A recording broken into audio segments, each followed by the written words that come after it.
Depending on when you left WoW, a lot has changed. I recently came back from a long hiatus, so I had a ton of questions about Legion.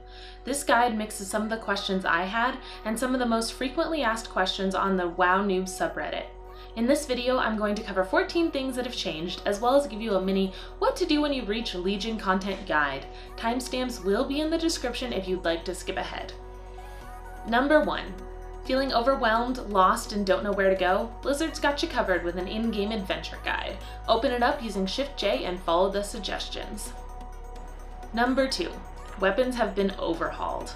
Probably one of the biggest changes to WoW in recent years was the move to artifact weapons. Instead of constantly being on the hunt for a sweet drop, you're given a weapon at the beginning of Legion that you upgrade with artifact power and relics. Artifact power, often abbreviated AP, is sort of like experience for your weapon. You use it to unlock traits that make your weapon stronger and more powerful. If you played WoW during the talent tree days, you'll find that the artifact weapon upgrading system is similar to that. Artifact power comes from many sources, including storyline and world quests, world quest caches, treasure chests, killing rares and world bosses, running dungeons and raids, winning battlegrounds and arenas, and completing order hall missions. You'll find that just like experience, the amount of artifact power you need to gain new traits exponentially increases with the more powerful your weapon becomes. This is where artifact knowledge comes in handy. Artifact knowledge, or AK for short, is a system that helps max level players gain more artifact power over time. Basically, the higher your AK level is, the more artifact power you gain from an individual AP item drop. So for example, at AK level 1, you gain 25% more AP. I won't go into too much detail in this video, but I will link to a Wowhead article in the description that goes in depth on artifact weapons. Number 3. If anyone is returning from the days of Wrath of the Lich King, you'll remember the dreaded gear score. Don't worry, it's gone. Instead, we have item level now. I know you can't see it, but I am rolling my eyes. It is better now though. Item level isn't an add-on with an arbitrary system for assigning numeric values to your gear. It's made by Blizzard themselves, so theoretically it should work, right? Number 4. The talent system has been completely revamped. There are no longer talent trees and you're not locked into only 2 specs. Talents can be changed freely in rested XP zones or with special items.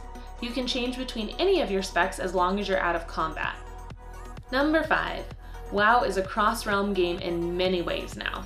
As long as you want to play with someone in the same faction as you, realm is no longer a barrier.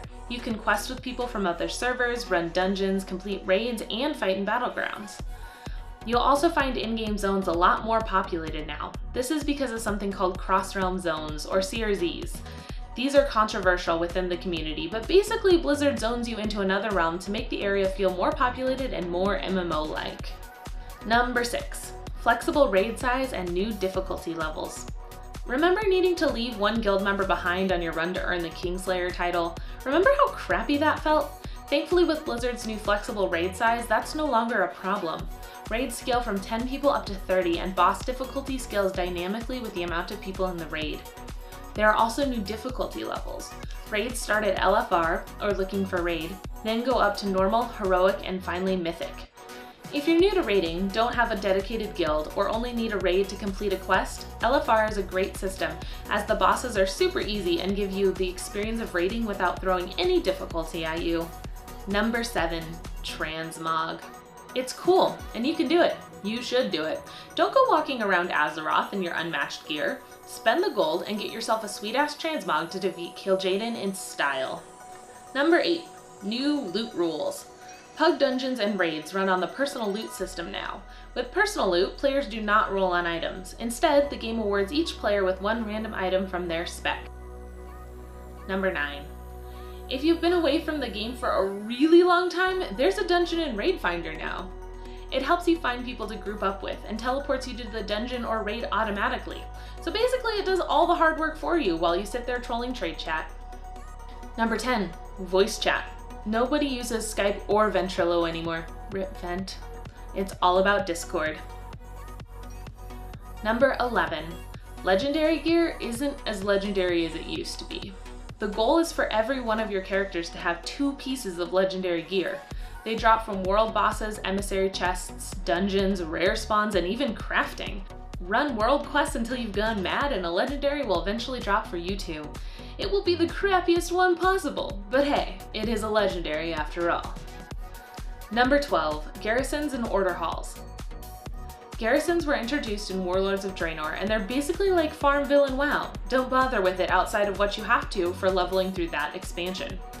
Order Halls are basically the new Garrisons of Legion, only less Farmville-y. They have followers and missions. You can earn gold, reputation, artifact power items, companions, and other cool items this way. Again, I'm not going to go into a ton of detail in this video, but I will link resources below. Number 13, World Quests are the new dailies. Once you hit 110, they'll appear on your map in the Broken Shore. In the corner, you'll see something called Emissary Quests. Basically, you complete 4 world quests for the faction listed there, and you'll receive an Emissary Cache which can award a ton of stuff, including gear, legendaries, and artifact power items. Number 14, there's a pet battle system. It's like Pokemon, but with WoW creatures. Finally, I want to dive into one of the most frequently asked questions I see in the wownoob subreddit. I've been away from the game for insert amount of time here. Where do I start? First, read Icy Veins for changes to your class. Whether you've been away for 3 months or 6 years, things have definitely changed. Next, level your main character from wherever you left it, let's say 85 to 98. That's where you can start Legion content. One of the first things you'll do is discover your class order hall and get your first artifact weapon. So decide which spec you want to spend time and effort into first, because leveling your second artifact weapon, and therefore second spec, is a lot of work until you've gained that artifact knowledge I mentioned earlier. And a note on boosting. I don't recommend it if you've been away from the game for a while. Get a feel for the way the game is now and save your character boost. Plus, if you already have a level 80 plus, don't waste a boost on 20 levels. Next, start questing in any of the Legion zones except Suramar. They scale with your level. Personally, I started with Val'sharah. Every zone's storyline ends in a dungeon too, so you'll automatically be getting that experience right off the bat. At 110, there's so much to do it can be overwhelming. My best piece of advice would be just do what's fun to you. There's no wrong path to go down unless you're looking to be in a hardcore progression guild. So here are some suggestions of things you can do at 110. Complete daily emissary quests to earn chests. Do Legion invasions when they're active. Start the Suramar quest line. It's going to take you a while. Work on earning flying. Complete heroics. Run normal mythic dungeons when you're geared high enough, around 840. Run LFR. Try time walking when it's active. Pull out your battle pets. Put on a new Transmog. Like I said, there's really no wrong way to go here. We all play to have fun, so do something with your character that you enjoy. And I'll see you in Azeroth. I hope this guide answered some of your burning questions about returning to WoW. If I didn't answer something in the video, leave me a comment and I'll get you an answer or direct you to a resource that will. If this video helped you out, give it a like and subscribe to see more from me. Thank you all so much for watching, and I'll see you next time.